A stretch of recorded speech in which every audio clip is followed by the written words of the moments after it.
study your reference. This is a vitally important step in your drawing process, and one that's often overlooked.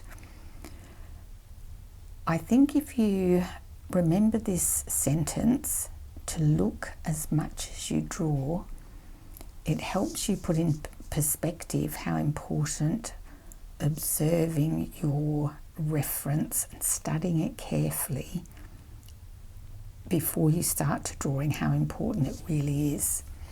So looking at this lovely horse as an example, if I was going to draw this portrait, the first question I would ask myself is, where is the light source?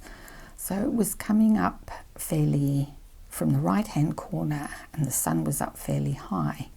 So the light's falling this way, and we can see that with this cast shadow as well. It was sort of late morning, and then I asked myself, where is my darkest dark? And it would be in his nostril and this shadow of his mouth. And where is the lightest light? And probably this little point here, and a couple of these highlights here as well. And I mark them in fairly early in my drawing. And it just helps give you the darkest value and the lightest value are marked out already, and then everything else, all the other values fit in between. Now, horse is great to look at because they have such fine skin, and it covers closely over their muscle and their skeleton structure on their head in particular. So we can see there's this subtle change of values. He's got highlights. Any muscle area or bone structure that's high is highlighted.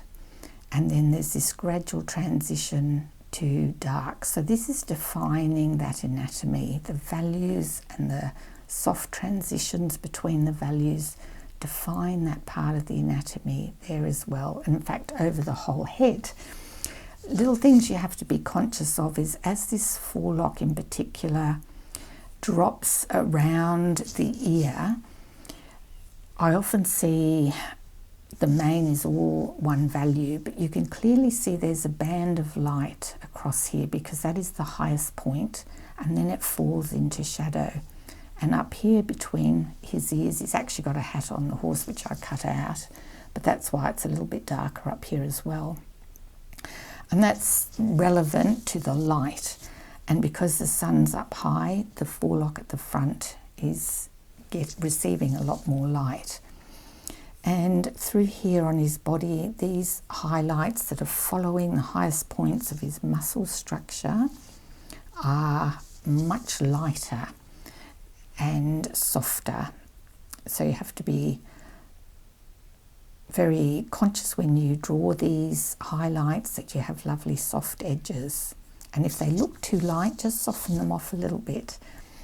Also, they've got this, because of their fine skin, you can see these veins. And again, this is processed the same as our sphere, where you go from a cast shadow to a little form shadow, and it transitions to a highlight. But also you have to be aware that you draw it correctly with very soft edges so that it doesn't look like something that doesn't belong to the horse. And you come in and make adjustments till it does look right. But, you know, asking the questions about the light, taking time to even do a little sketch, you know, looking at the angle of the head here, how close the nostrils are to the end of his lip area, the distance between the nostril and the lip, the shape of this little chin, the length of this bone here, where the form shadows are, where the little cast shadows are.